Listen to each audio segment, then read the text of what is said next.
Hi there, Social Studies 20 here. We're looking at our new unit, which is, of course, internationalism, related issue number 3. And it's one of the foundational pieces of internationalism would have to be the UN, the United Nations. When people think of internationalism, it's probably the first thing that would come to their minds.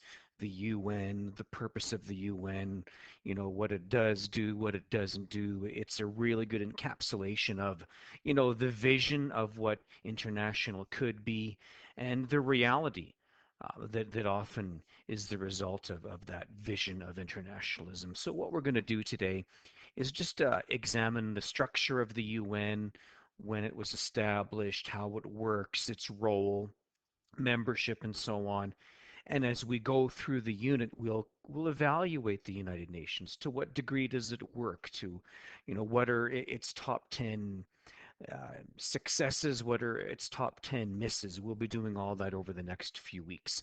But today, we're just going to study the purpose and the role of the UN. Its predecessor, of course, would be the League of Nations, which was founded in 1919 at the Treaty of Versailles, the Paris Peace Agreement that ended World War I. And as noble as the League of Nations was on paper, as we learned, it never really translated into action. As we studied way back in Chapter 7, member states of the League of Nations always put their own national interest ahead of everyone else. And when that happens, any international agency is not going to work. For this to work, nations have to be willing to put what is best for everyone ahead of themselves, ahead of their own nation state. And as we learned in 1919 and leading up to World War II, time and again, nation states couldn't resist putting their own interest ahead of everyone else. And we saw what that led to: expansionist policies, World War II itself, and of course, all of the genocides that went with it. So the League of Nations went extinct. It just didn't work, although it did have a lot of success in humanitarian uh, realms such as disease control, famine prevention, and so on. By 1945, the League of Nations has been disbanded and it's been replaced by the United Nations, which is still alive, around, and well today. It was formed in San Francisco in 1945, took the place of the old League of Nations. And it's had a lot more success than the League of Nations, but by no means is the UN a perfect system, and you're going to find that out. It's had a lot of successes. Um, Democratizing Afghanistan, ending a genocide and civil war in Bosnia, averting what was probably going to be World War III in the Suez in the 1950s. But along with those successes, there have been some fall flat on their faces failures too. The mishandling of Rwanda that cost 1 million people their lives, the civil war, famine in Somalia. I could go on. So by no means is it perfect, but it's all we've really got of a great big internationalist organization that has a lot of potential. Key things we'll be looking at will be the Security Council, the General Assembly, the International Court of Justice. In the news right now, a hot topic is the WHO, which we will be learning about, UNICEF, and so on. Here's the diagram showing you the structure of the United Nations. There's actually a lot going on. This is a big organization. This is no small thing. I guess we'll get started with the General Assembly. Any nation state can belong to the General Assembly. Every country gets a seat in the General Assembly. All you need is sovereignty and political independence. Although, it's one thing for you to say that your nation is a sovereign nation. Other nations need to recognize that sovereignty for you to actually be sovereign and get that seat in the General Assembly. So any country can be involved in the General Assembly. All countries are equals within the General Assembly, but all you really get is a vote. So each country gets one vote in the General Assembly. And what is important to note, all the General Assembly can really do is recommend action. All they can do is suggest a response to COVID-19, suggest a response to an Ebola outbreak, suggest a response to one country invading another country and violating sovereignty. All they can do is recommend. True power, and most people know this, true power in the UN belongs to the Security Council. And this is made up of five permanent members. They are China, um, Russia, France, America, and of course Great Britain. Those are your five permanent members of the Security Council. They all got seats in 1945 and they still have them today. What they do have that is really critical is something known as veto power. And what this means is, let's say that the General Assembly recommends action. It then goes to the Security Council and they decide what to actually do. You know, whether or not to put the recommendation into action, not put it into action, maybe alter the plan and put that into action. So the General Assembly suggests something. The Security Council decides whether or not to do it. They give it the thumbs up or the thumbs down. What each of the five permanent members of the Security Council has is something known as veto power. In other words, if just one of these nations says, nope, we don't want to do that, they can't go ahead with the resolution. And that's what the recommendation would be called as a resolution. So if just one of these countries says, no, we don't want to do that, they can't go ahead with the resolution. It's not a majority vote. Veto power means that just one country can say no, and it is dead in the water. And that happens a lot on the Security Council. And the reasons for it happening aren't always justified, for good measure. Sometimes, if you've got a couple of enemies, say China and America, who aren't getting along right now, um, one may veto the resolution just to spite the other because it's politically more important for them to spite the other and not give them their way. That happens, regularly on the Security Council, and that makes it an imperfect system. But it's all we've really got in terms of an international organization with this size and stature. So once again, the veto power means that just one country can shut down any resolution or recommendation coming out of the General Assembly. And that's important. There are also 10 non-permanent members that are elected to 2-year terms. Just so you know, here are the current 10 non-permanent members, and you can see that their 2-year term is up in brackets on the right. So Belgium, Estonia, down through Vietnam are the 10 non-permanent members elected by the General Assembly. And that's just to provide a greater voice. But it's important to note that these 10 non-permanent members do not have veto power. So again, these five countries, they hold the lion's share of power in the United Nations. Another agency that comes out of the Security Council would be the peacekeeping forces. So when and if the UN decides to get involved in a military action, they will send in quite often peacekeeping forces. We'll study examples of this in class. It's the Security Council that will raise those peacekeeping forces and use the peacekeeping forces. Out of the General Assembly also comes a variety of different sub-agencies and councils, the Economic and Social Council, the International Criminal Court, which puts, war criminals on trial, investigates, genocide, civil wars, and things like that, looking for crimes against humanity. There is an International Court of Justice, which will penalize and decide what to do with war criminals, people convicted of crimes against humanity in a civil war and a genocide, etc. Beyond that, a variety of also more specialized sub-agencies, different organs of the UN. WTO, you would have learned about last year in 10-1. It regulates free trade on planet Earth. And the World Health Organization, which is in the news a lot today. As you know, Donald Trump has halted American funding to the WTO. I think America right now funds about 22% of the WHO's budget. And he is recommended to Congress. He's ordered Congress to stop making those payments. Well, that'll be a separate lesson that we'll study later on. But and there's more than just this. These are just some of the sub agencies that go along with the UN.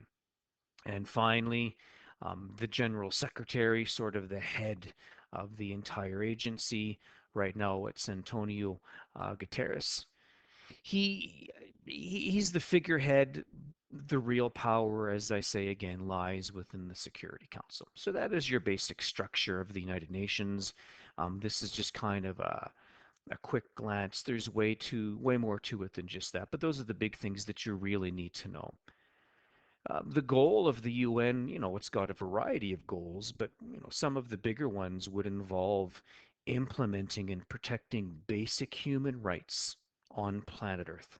So any country that joins the UN, any country that joins the General Assembly is expected to abide by this Universal Declaration of Human Rights.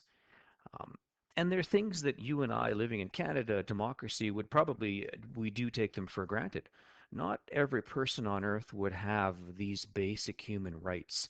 On D2L, there is actually a more detailed and complex version of this. It's several pages long, and you don't need to memorize all of them.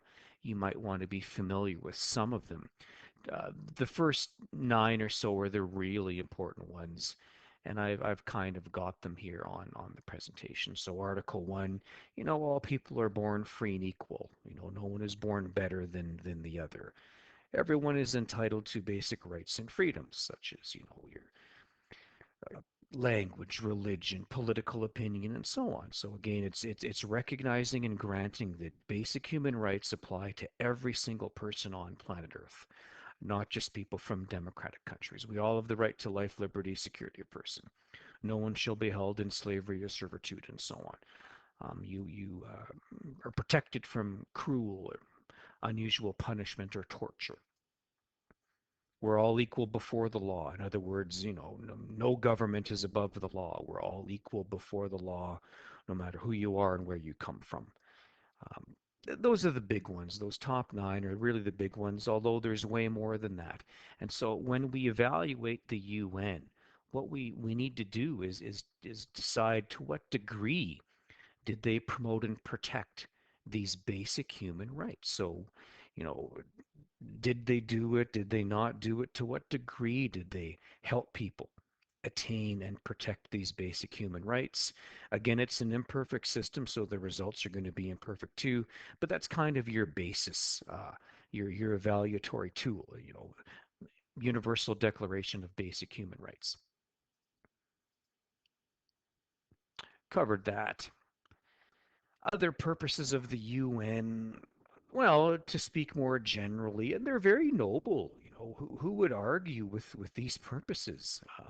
Maintain international peace and settle disputes. That's good. Stop people from fighting, stop conflict, settle disputes when you can, step into a civil war, step in and stop, um, ethnic tensions from percolating into a genocide, develop equal rights and self-determination. That is a very noble venture too. Help people gain nationhood status, help them gain sovereignty if that's what they want. Solve international problems, humanitarian problems. So maybe that would be like disaster relief or in this case, disease relief with COVID-19 occurring. And just kind of be the focal point for making all of these actions happen. So four really general purposes of the UN. Principles. These ones get a bit more specific now. So the principles are kind of the basis by which the UN can act. This is what the UN can and can't do, and they're actually really important. So number one, sovereign equality of all member nations. So what it's basically saying is no one nation is more important than any of the others, although in reality, I think we all know um, that just doesn't happen. Sovereign equality. All nations are sovereign. They are all equals when compared to each other. So this is like this is nothing like the era of imperialism in the 1800s, where Western European countries were better than all the others. No, this does not work like that.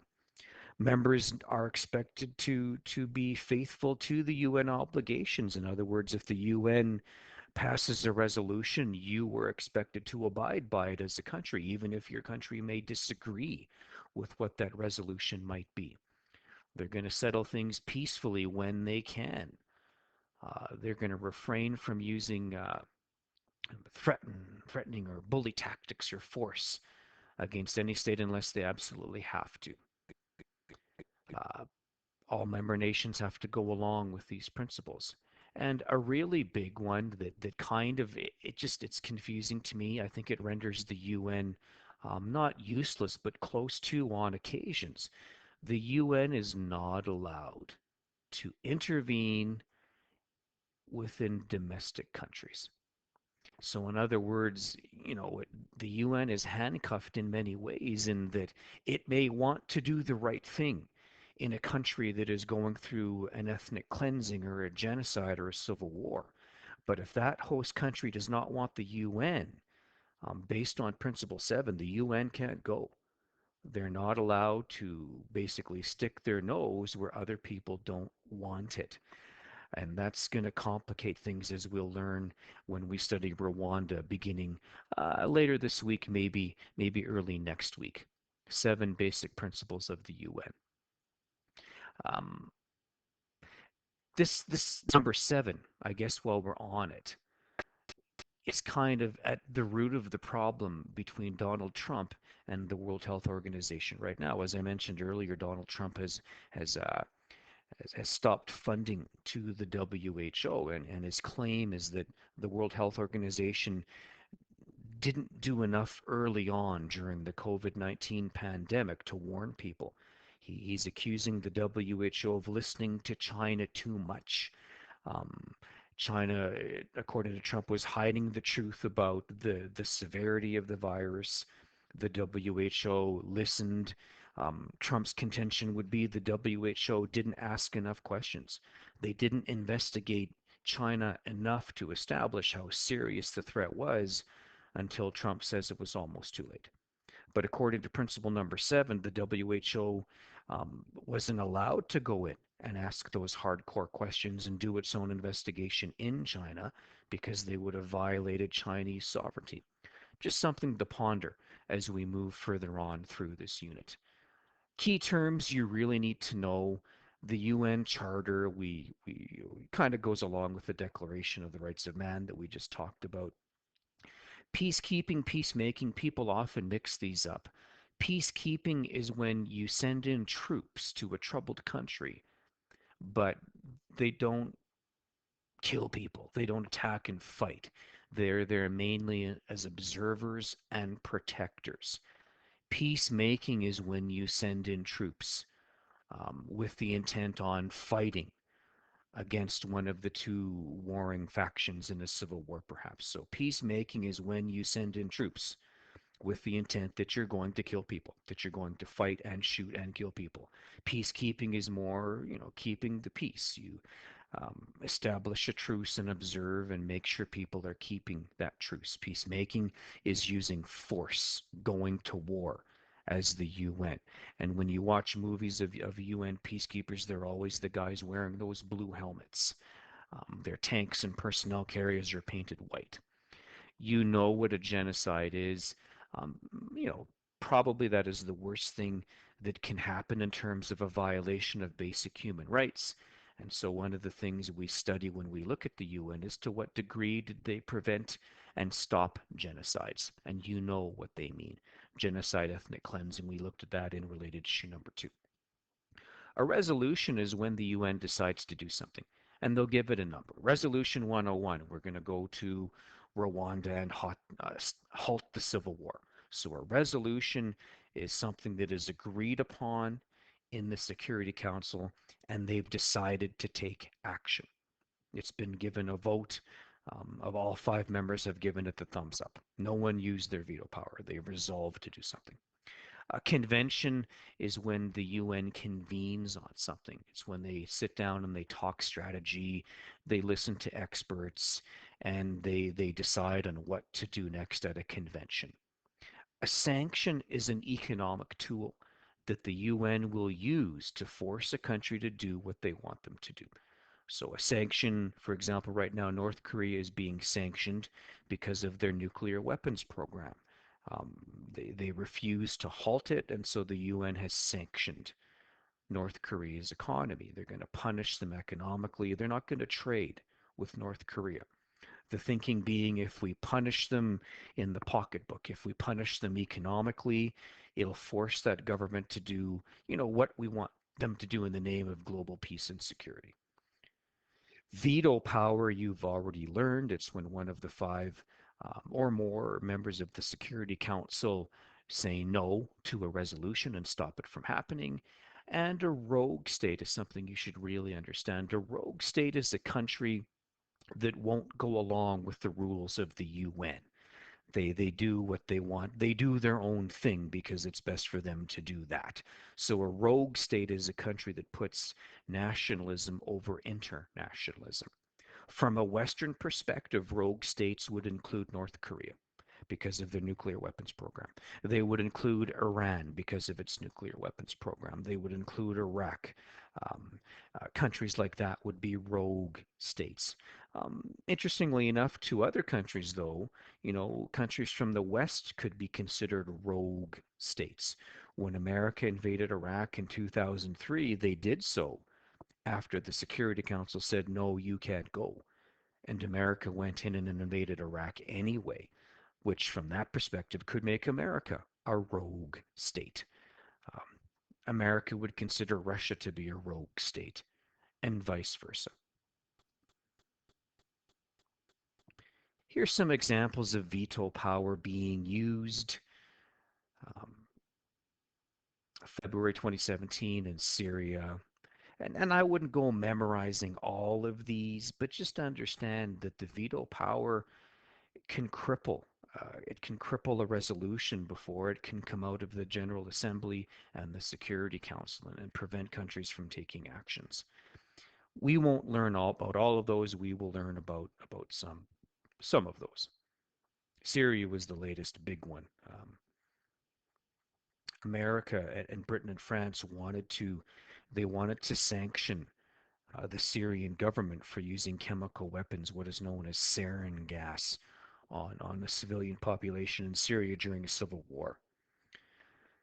China and Russia vetoed the action because China and Russia were allied with the Syrian government that used the sarin gas. So again, a political conflict of interest that crippled the purpose and goal of the UN. We'll look at more examples of that as we move on, but that shows you how powerful that veto power really is in the United Nations. We don't need that. Okay, there you go. There is a very rudimentary survey talk about the UN. I think you understand what it is, how it works, what it's for. What we do now moving forward is we look at examples of the UN in action or not in action when maybe it should have been in action, and we'll apply case studies to the UN. A lot of kids like related issue 3 because it's going to be very current. The next lesson I'm planning is going to be about COVID-19 um, and the WHO's handling of it. So a lot of kids like it because it's contemporary, it's current, it's in the news. Um, so, stay tuned. The tough side with teaching related issue 3 is that, a current event, something that is current right now, um, it hasn't really been around long enough for people to truly understand it. So I guess the best example I can use, of course, is COVID-19. Um, we only know, what has gone on for the past few months. There hasn't been a lot of, historical interpretation and different perspectives being involved in what happened with COVID-19. It'll take years before we really know the truth behind it, what it was, where it came from. Could it have been stopped? Was the lockdown an overreaction or was it not an overreaction? It's going to take months or years for that to happen. So the tough part about teaching international current events is that really we can only go off the current interpretation of history. There haven't been enough interpretations to actually decide whether or not what we're learning is really accurate. but it's all we've really got, and that's what we're going to go on. I think you'll like it. I think you'll find it really interesting. So stay tuned for further lessons to come. Oh, by the way, beginning tomorrow, we will be getting back to our daily sources. You didn't know enough to do a source for the last couple of days, but we will be getting back to those very soon. They're integral to social studies, and there'll be a new source template, which is of course for related issue number 3. All right, thanks for listening.